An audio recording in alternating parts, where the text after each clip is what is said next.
பகுதி 3. அடுத்து கெடுத்தல். கோட்டான் குலத்தை கூடிக் கெடுத்த காகம். இருள் குடிகொண்டது என்று சொல்லும்படியான ஓர் அடர்ந்த காடு இருந்தது. அந்தக் காட்டில் இருந்த ஓர் ஆலமரத்தில் மேகவண்ணன் என்ற பெயருடைய காகம் ஒன்று இருந்தது. அந்தக் காட்டில் உள்ள காகங்களுக்கெல்லாம் அதுதான் அரசனாக விளங்கியது. மேகவண்ணன் தன் அமைச்சர்களோடும் மற்ற காகங்களோடும் அந்த ஆலமரத்தில் நெடுநாள் இருந்து வந்தது. பக்கத்தில் இருந்த ஒரு குகையில் கோட்டான்களின் கூட்டம் ஒன்று குடிகொண்டிருந்தது. அந்தக் கோட்டான்களின் அரசனும் தன் அமைச்சர்களோடும் கூட்டத்தோடும் அச்சமில்லாமல் வாழ்ந்தது. தடுப்பாரில்லாமல் அந்தக் கோட்டான் அரசன் இரவில் வேட்டையாடி கழித்திருந்தது. கோட்டான்களுக்கும் காகங்களுக்கும் அடிக்கடி பகை ஏற்படும். பகற்பொழுது முழுவதும் காகங்கள் கோட்டான்களை பதைக்க வதைப்பதும், இரவெல்லாம் காகங்களை எழும்ப விடாமல் கோட்டான்கள் அடிப்பதும், இப்படியாக நாளுக்கொரு பகையும் வேளைக்கொரு சண்டையுமாக இருந்து வந்தது. ஒருநாள் இரவு பொழுது வந்ததும் கோட்டான் அரசன் தன் அமைச்சர்களை அழைத்துப் பேசியது. கதிரவன் தோன்றிவிட்டால் நாம் அந்தக் காக்கைகளை ஒன்றும் செய்ய முடியாது. இதுதான் நல்ல சமயம். இப்போதே நம் சேனைகளையெல்லாம் திரட்டிக் கொண்டு வாருங்கள். நம் பகைவர்களாகிய அந்த காகங்களை இந்த இருட்டு நேரத்திலேயே வளைத்து அடித்துக் கொன்று குவித்துவிட்டு வருவோம் என்றது. உடனே அமைச்சு கோட்டான்கள், இது நமக்கு நல்ல வேளைதான். இப்போதே நாம் சென்று அந்தக் காக்கைகளை வென்று மீள்வோம் என்று சொல்லி உடனே விரைவாக படை கூட்டித் திரண்டன. எல்லா கோட்டான்களும் ஆலமரத்தைச் சுற்றிச் சூழ்ந்து கொண்டு அங்கு கூடு கட்டி வாழ்ந்த காகங்களையெல்லாம் கொத்திக் கொன்று விட்டு தங்கள் அரசனிடம் திரும்பி வந்தன. ஆலமரத்தில் இருந்த அந்தக் காகக் கூட்டம் பெரும்பாலும் அழிந்து விட்டது என்றே சொல்ல வேண்டும். ஆலமரம் முழுவதும் இரத்தம் வெள்ளம் போல் வழிந்தோடிக் கொண்டிருந்தது. காகங்கள் சின்னாபின்னமாக கிடந்தன. சிறுகொடிந்த காக்கைகள் ஒரு புறம், காலொடிந்த காக்கைகள் ஒரு புறம், குடல் சரிந்து விழுந்து கிடந்த காக்கைகள் ஒரு புறம், இப்படி அந்த இடம் ஒரே பயங்கரமாக காட்சியளித்தது. அந்தக் காக அரசன் எப்படியோ கோட்டான்களின் கண்ணுக்கு தப்பிப் பிழைத்துக் கொண்டது. மறுநாள் பொழுது விடிந்து கதிரவன் தோன்றியவுடன் காக அரசன் ஆலமரத்தின் கீழ் தன் கூட்டம் கொலைப்பட்டு மலைபோல் கிடப்பதைக் கண்டது. அவற்றின் மத்தியில் தனது பெரிய மந்திரிகளான 5 காகங்களும் மற்ற சில காகங்களும் உயிர் பிழைத்திருப்பதைக் கண்டு காக அரசன் ஓரளவு மகிழ்ச்சி கொண்டது. உயிர் பிழைத்த காகங்களையும் தனது மந்திரிகளையும் அரச காகம் ஒன்று திரட்டியது. நம் குடியே அழியும்படியாக இப்படி நேர்ந்து விட்டதே என்று வருந்தியது. பிறகு அவற்றைக் கொண்டு காயப்பட்டு கிடந்த காகங்களுக்கெல்லாம் மருந்து வைத்து காயங்களை குணப்படுத்தச் செய்தது. இறந்து போன காகங்களுக்கெல்லாம் செய்ய வேண்டிய ஈமக்கடன்களைச் செய்தது. பிறகு பொய்கையில் சென்று தலை முழுகிவிட்டு வந்தது. அரச காகம் உயிர் பிழைத்த மற்ற காகங்களுடன் வேறொரு மரத்திற்கு குடி சென்றது. அங்கு சென்றதும் தன் அமைச்சர்களை நோக்கி, இப்பொழுது நாம் என்ன செய்யலாம்? உங்கள் யோசனைகளைச் சொல்லுங்கள் என்று கேட்டது. அரசே, ஒரு பகைவனை அவனைக் காட்டிலும் வல்லவர்களோடு சேர்ந்து வெல்லுதல் வேண்டும். இந்த முறை நடைபெறக் கூடாததாக இருக்குமாயின் அந்த பகைவனையே வணங்கி வாழ வேண்டும். அல்லது அவன் வாழவிடக் கூடியவனாக இல்லாமல் இருந்தால் நாம் இருக்கும் நாட்டை விட்டு வேறு நாடு போய்விட வேண்டியதுதான். இப்படி 3 வழிகள் இருக்கின்றன என்று ஓர் அமைச்சு காகம் கூறியதையு தான் இருக்குமிடத்தை விட்டு எக்காரணத்தைக் கொண்டும் வெளியேறக்கூடாது. நாய் கூடத்தான் இருக்கும் இடத்தில் இருந்தால்தான் சுகமாக இருக்கும். சிங்கமாக இருந்தாலும் அது தன் இடத்தை விட்டுவிட்டால் யாரும் அதை நினைத்துப் பார்க்கக்கூட மாட்டார்கள். பசுமாடும் இடம் மாறினால் பால் சுரக்காது. ஆகவே இருக்கும் இடத்தில் இருந்து கொண்டே பகையை வெற்றி காணும் வழியே நாம் சிந்திக்க வேண்டும் என்று 2வது அமைச்சு காகம் கூறியது. எல்லாம் சரிதான். ஆனால் நம்மை வெற்றி கொண்ட பகைவர்கள் நாம் இங்கே இருக்க அனுமதிப்பார்களா? மேலும் மேலும் தீமை செய்து கொண்டேதான் இருப்பார்கள். அந்த தீமைக்கு ஆளாகாமல் தப்ப அவர்களுடன் இனிமேல் சமாதான ஒப்பந்தம் பேசிக்கொண்டு இருப்பதுதான் நல்லது என்று மூன்றாவது அமைச்சு காகம் கூறியது. கோட்டான்களுக்கு பகலில் கண் தெரியாது. நம் காகங்களுக்கோ இரவில் கண்கள் தெரியாது. இந்த நிலையில் எப்படி சமாதானம் பேசிக்கொண்டு இருக்க முடியும்? பேசாமல் இப்பகல் நேரத்திலேயே இப்போதே போய் அந்த கோட்டான்களை வளைத்துக் கொண்டு அடித்துக் கொன்று போட்டுவிட்டு வருவதே நல்லது என்று நான்காவது அமைச்சு காகம் கூறியது. முதல் 4 அமைச்சு காகங்களும் ஒன்றையொன்று மறுத்தும் தமக்குத் தெரிந்ததை கூறியும் யோசனை சொல்ல 5வது அமைச்சு காகம் பேசாமல் இருந்தது. அந்த 5வது அமைச்சு காகம் மிக வயதான கிழட்டுக் காகம். அமைச்சு தொழிலில் நெடுநாள் அனுபவமும் தந்திரத்தில் பெருந்திறமையும் கொண்டது. சிரஞ்சீவி என்ற அந்தக் காகத்தை நோக்கி, உன் கருத்து என்ன? சொல் என்று அரச காகம் கேட்டது. விதையைச் சும்மா வைத்திருந்தால் பயன் ஒன்றும் இல்லை. அதை ஒரு நிலத்தில் விதைத்தால்தான் அது விளைந்து பயன் கொடுக்கும். அதுபோல அமைச்சர்களிடம் மந்திராலோசனை செய்வது மட்டும் பயன்படாது. அதை மன்னர்கள் மனத்தில் இருத்துச் செயல்பட முற்பட்டால்தான் சரியான பயன் உண்டாகும். பகைவர்களோடு நட்பு கொண்டு கூடியிருப்பது ஒரு முறை, கூடியிருந்து அவர்களைக் கிளப்பது ஒரு முறை, நாட்டை விட்டு போவது ஒரு முறை, நாட்டிலேயே தருந்த கோட்டையில் பாதுகாப்பாக இருப்பது ஒரு முறை, இருக்கும் இடத்தை விட்டு போகாமல் இருப்பது ஒரு முறை, நட்பு பிரித்தல் ஒரு முறை, இப்படியாக 6 முறைகள் அரசர்கள் கையாளக்கூடியவைகளாகும். ஒரு செயலைச் செய்யக்கூடிய அங்கங்கள் 5 எனப்படும். அவை அந்தச் செயலுக்கான முயற்சிகளில் ஈடுபடுதல், அதற்கான காலத்தையும் இடத்தையும் ஆராய்தல், அதற்கு வேண்டிய பணமும் ஆளுதவியும் தேடுதல், ஒருவன் தனக்குச் செய்ததையொத்த செயலைத் தானம் செய்தல், சமாதானம் செய்து கொள்ளுதல் என்பன 5ம் ஒரு செயல்முறையின் அங்கங்களாகும். ஒப்பந்தம் செய்தல், தானமாக வழங்குதல், பகைத்தல், தண்டித்தல் என்று உபாயங்கள் 4ஆகும். ஆர்வம், மந்திரம், தலைமை ஆகிய சக்திகள் 3ஆகும். 6 குணங்கள், 5 அங்கங்கள், 4 உபாயங்கள், 3 சக்திகள் ஆகியவற்றிலே தக்கவற்றை ஆராய்ந்து கொண்டு நடத்துவதே அரசர் கடமை. வலிமையுள்ளவர்களோடு சேர்ந்திருப்பது நமக்கு நன்மை தராது. ஆகவே சமாதானம் செய்து கொண்டு நாம் நன்றாக வாழ வழியில்லை. நமக்கும் அந்த கோட்டான்களுக்கும் குலப்பகை, அப்படிப்பட்ட பகைவர்களுக்கு அடி பணிந்து நடப்பதும் ஆகாது என்று சிரஞ்சீவி கூறிக்கொண்டிருக்கும்போது அரச காகம், காகங்களுக்கும் கோட்டான்களுக்கும் பகை வர காரணம் என்ன என்று கேட்டது. அரசே, எல்லாம் வாயினால் வந்த வினைதான். கழுதை தன் வாயினால் கெட்டது போல நம் காகங்களும் வாயினாலேயே இந்த கோட்டான்களோடு பகை தேடிக் கொண்டன.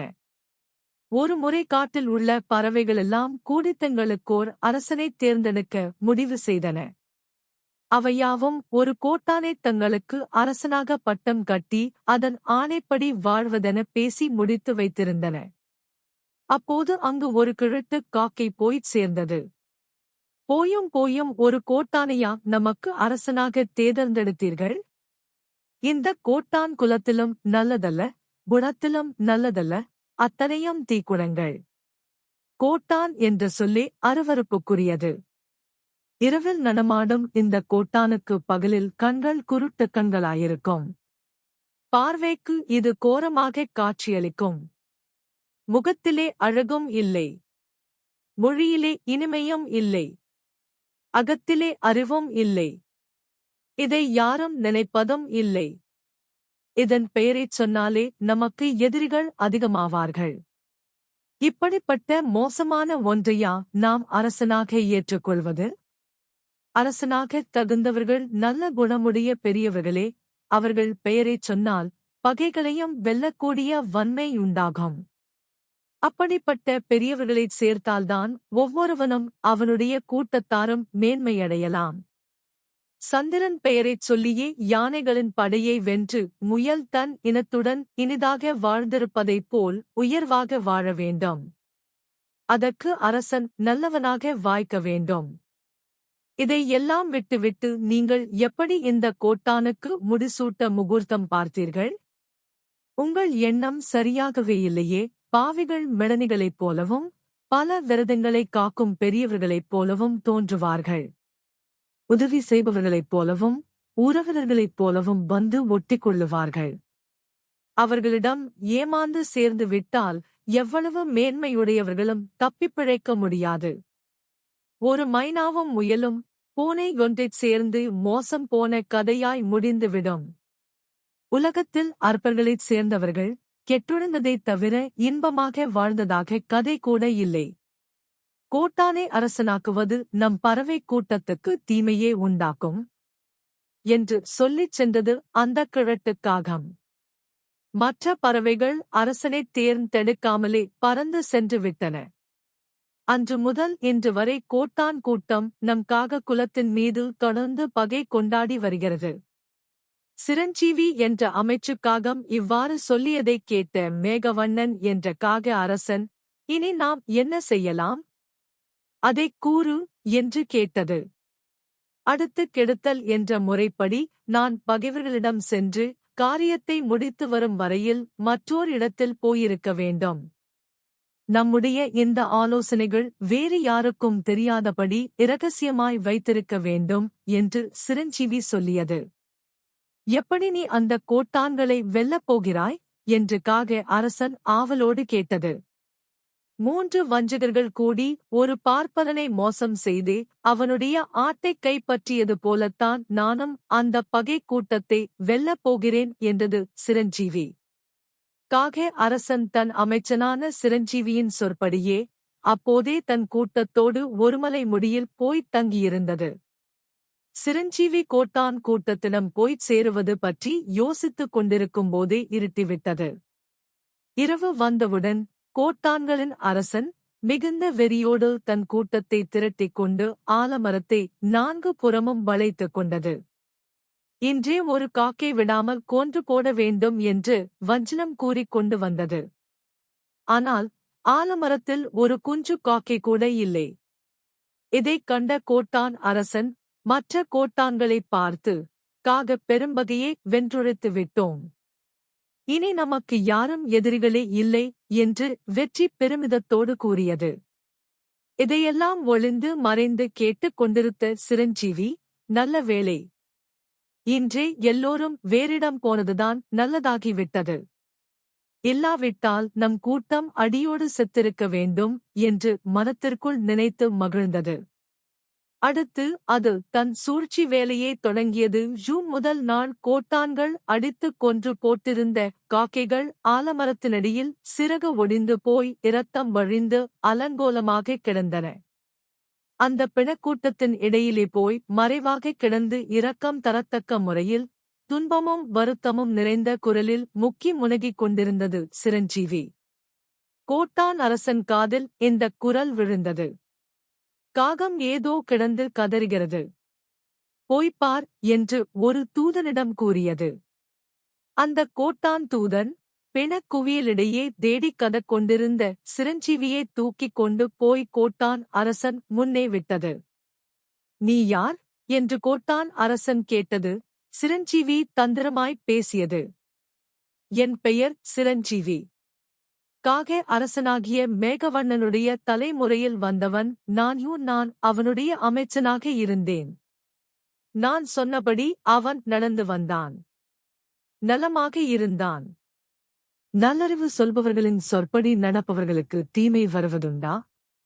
ஆனால் பிறகு தீய அமைச்சர்கள் அரசனுக்கு வாய்த்தார்கள். அதன் பிறகு அவன் என் பேச்சைக் கேட்பதில்லை. அவர்கள் அரசனுக்கு தீய யோசனை கூறி உங்கள் கூட்டத்தோடு சண்டையிடும்படி தூண்டிவிட்டார்கள். வேண்டாம் வீண் பகை என்று நான் எவ்வளவோதுத்துப் பார்த்தேன். யாரும் கேட்கவில்லை. உங்களோடு சண்டையிட்டார்கள். உங்கள் குலத்தில் பலரைக் கொன்று போட்டார்கள். நான் சொன்னேன், வீண் சண்டைக்குப் போகிறீர்கள். அவர்கள் ஒரு நாள் வந்து நம்மை வளைத்துக் கொண்டு அடித்துக் கொன்று விடுவார்கள் என்று. யாரும் கேட்கவில்லை. நேற்று இரவு நான் சொன்னபடியே நடந்துவிட்டது. கால் வேறு தலை வேறாகக் கிடந்த காகங்கள் பல. கரிய சிறகு வேறுவால் வேறாகத் துண்டுபட்ட காகங்கள் பல.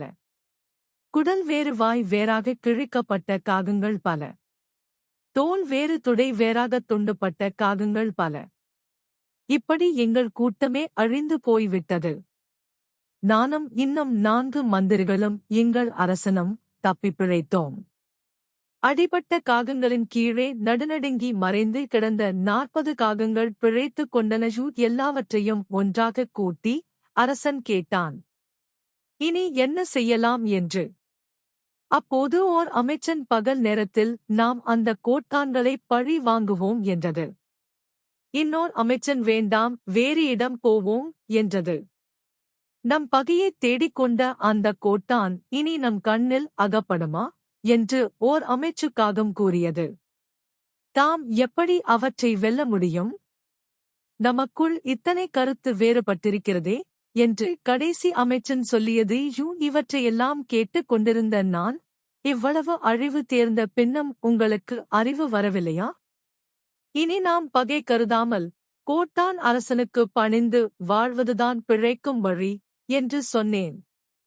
உடனே அவையெல்லாம் ஒன்று கூடி என்னை அடித்து துவைத்து இழுத்து போட்டுவிட்டு இங்கிருந்து பறந்து போய்விட்டன. நான் செத்தேனென்று நினைத்துக் கொண்டு என்னை அத்தோடு விட்டு போனார்கள். ஆனால் நல்ல வேளையாக நான் பிழைத்துக் கொண்டேன். உத்தமனாகிய கோட்டான் அரசே, உடனடியாக உன் காலில் வந்து விழ வேண்டும் என்பதுதான் என் ஆவல். ஆனால் அடிபட்ட சோர்வினால் என்னால் எழுந்து பறந்து வர முடியவில்லை. இனி உன் முடிவு என் விடிவு என்று கூறிச் சிரஞ்சீவி கோட்டான் அரசனுக்கு வணக்கம் செலுத்தியது. கோட்டான் அரசனின் மனம் இளகியது. அது தன் அமைச்சர்களை நோக்கி, இது பற்றி உங்கள் கருத்து என்ன என்று கேட்டது. கொடிய புலி தானாக வந்து வலையில் சிக்கிக் கொண்டால் அதை விட்டு விடுவது புத்திசாலித்தனமல் என்று பெரும்பாலான அமைச்சு கோட்டான்கள் கூறின. அந்த அமைச்சர்களிலே குருதிக்கண்ணன் என்ற கோட்டான் அடைக்கலம் என்று வந்த ஒருவனைக் கொல்வது அறமல்ல என்றது. கொடுங்கண்ணன் என்ற அமைச்சரைப் பார்த்து கோட்டான் அரசு கருத்து கேட்டபோது, பகைவர்கள் நமக்கு பணிர்த்து வந்தால் அவர்களை ஏற்றுக்கொள்வதுதான் மனுநீதி முறைப்படி சரியாகும். அவர்களைக் கொன்றவர்களையும் அவர்கள் உதவியை கைவிட்டவர்களையும் இதுவரை உலகத்தில் நான் பார்த்ததில்லை என்று கூறியது. கொள்ளைக் கண்ணன் என்ற அமைச்சனைக் கேட்டபோது, பகைவர் கூட்டத்தைச் சேர்ந்தவர்களானாலும் நமக்கு இனிமையாக பேசி உதவும் முன் வருபவர்களை நல்ல பதவி கொடுத்து ஆதரித்து காப்பாற்றுவதே உத்தமர்களின் கடமை. அப்படிப்பட்ட உத்தமர்கள் உலகில் நெடுங்காலம் நலமாக வாழ்வார்கள். கோமுட்டியின் வீட்டில் திருட வந்த கள்ளனுக்கு அந்த கோமுட்டி ஓர் உதவி செய்தான். அதனால் திருடன் அவனுக்கு பதிலுக்கொரு உதவி செய்தான். அதுபோல பகைவர்களாலும் பயனடைய முடியும் என்று கூறியது. குருநாசன் என்ற கோட்டான் அமைச்சனைக் கேட்டபோது, கள்ளனுக்கும் பேய்க்கும் பரிசு கொடுத்து பயன் கண்ட பார்ப்பனன் போல் இவனுக்கு உதவி செய்து நாம் இலாபம் அடையலாம் என்றும், பகைவருக்கும் பகைவன் நமக்கு நட்பாவான் என்றும் கூறியது. அடுத்த கோட்டான் அரசன் பிராகார நாசன் என்ற தன் அமைச்சனைப் பார்த்து, உன் கருத்தை உரை என்று கேட்டது. பகைவர்கள் நல்லவர்கள் போல் வந்தாலும் அவர்களை நம்பிவிடக்கூடாது. நம்பினால் இரகசியத்தை விட்டுக் கொடுத்த பாம்புகள் போல் அழிய நேரிடும். வேடனைக் காப்பாற்ற எண்ணி புறாக்கன் இறக்க நேர்ந்தது போல், பகைவனைக் காப்பாற்ற நம் உயிரைத் தத்தம் செய்ய வேண்டி வந்தாலும் வரும். போன் எச்சமிடும் புறாவைக் காப்பாற்றப் போய் மூடப்பட்டம் பெற்று அமைச்சனைப் போல், பகைவர்களைக் காப்பாற்ற முற்படுவோர் மூடராகி விடுவர். ஆதலால் பகைவன் என்று அறிந்தபின் ஒருவனை நம்புபவன் தானே சாகும்படியான நிலையை அடைவான். சிங்கத்தின் மோசம் அறிந்த நரியைப் பேரல் பசைவனை ஆசாய்ந்து அவன் தீமையை விலக்கிக் கொள்வதே சிறந்ததாகும் என்று பல கதைகளை எடுத்துரைத்துக் காகத்தை நம்பக்கூடாதென்று வலியுறுத்தியது. ஆனால் கோட்டரன் அரசு அதன் அறிவுரையே தள்ளிவிட்டது. முன் கூறிய பல அமைச்சர்களின் ஆலோசனைகளே அதற்கு பொருத்தமாகத் தோன்றின. ஆகவே அது சிரஞ்சீவி என்ற அந்த காகத்திற்கு பல பரிசுகள் கொடுத்து, சிரஞ்சீவி, இனி நீயும் என் அமைச்சர்களில் ஒருவனாய் இருந்து வா என்று பதவி கொடுத்து சிறப்பித்தது. அப்போது சிரஞ்சீவி என்ற அந்த காகம், அரசே, என் அன்புக்குரிய கோட்டான் அரசே, உனக்கு 100 கோடி வணக்கங்கள். காக்கைகளால் அடிபட்ட நான் இந்த காக்கை யுருவத்தை வைத்துக் கொண்டு உன்னிடம் இருக்க வெட்கப்படுகிறேன். இப்போதே தீயிட்டு இந்த உடம்பை அழித்து விடுகிறேன். மறுபிறப்பிலாவது ஒரு கோட்டானாக பிறந்து அந்த காகங்களை பதிலுக்கு பதில் தப்பாமல் அடிக்க வேண்டும் என்பதே என் ஆசை என்று பசப்பியது. சிரஞ்சீவி, ஆகாததைப் பற்றி ஏன் பேச வேண்டும்? பெண்ணாக மாறிய எலி மீண்டும் எலியாக மாறியே வாழ வேண்டியிருப்பதைப் போலத்தான் அவரவர்கள் எடுத்த உடம்பை வைத்தே ஆகஸ்ட் வேண்டிய செயல்களைப் புரிய வேண்டும்.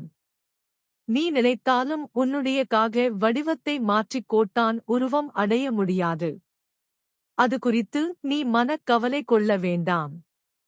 இங்கே என்னிடத்தில் நீ எப்பொழுதும் நலமாக இருக்கலாம் என்று கோட்டான் அரசு சொல்லியது. சிரஞ்சீவிக்காக கோட்டான் அரசு மனம் போல் நடந்து மற்ற கோட்டான் அமைச்சர்களைக் காட்டிலும் மேலான பதவியை அடைந்தது. பதவியின் மூலமாக தன் செல்வாக்கை அதிகப்படுத்திக் கொண்டு கோட்டான்கள் தங்கியிருந்த குகை வாசலை தன் கண்காணிப்பில் வைத்துக் கொண்டது.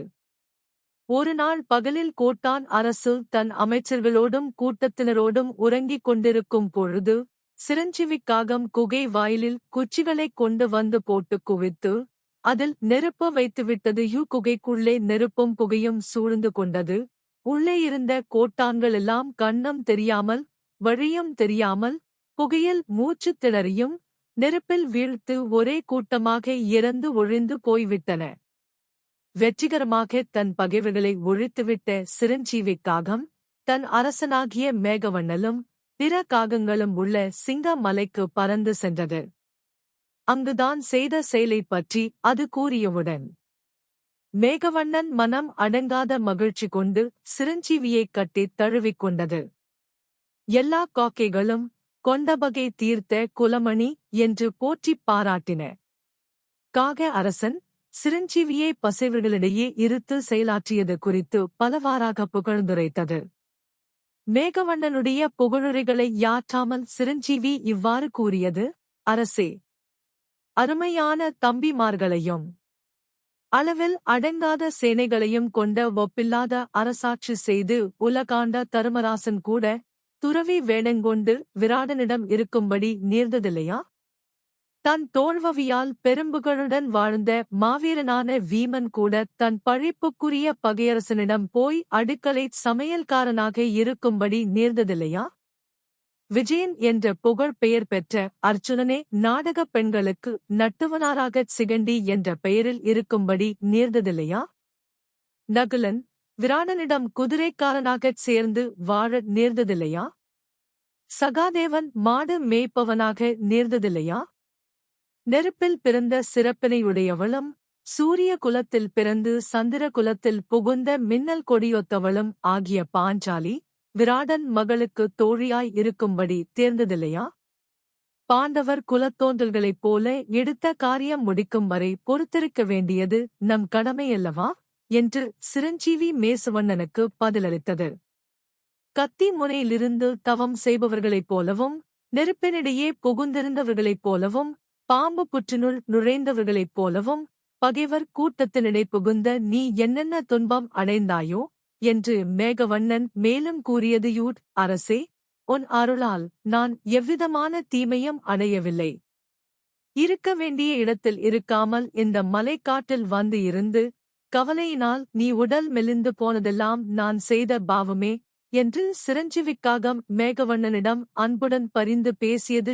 இராமர்தான் இருந்த அயோத்தியை விட்டு வனவாசம் புகுந்ததும் அவருடைய தேவியான சீதை சிறைப்பட்டதும் இராவணனைக் கொன்று சீதையைச் சிறை மீட்டதும் எல்லாம் ராமருடைய தீவினையின் பயன்தானே.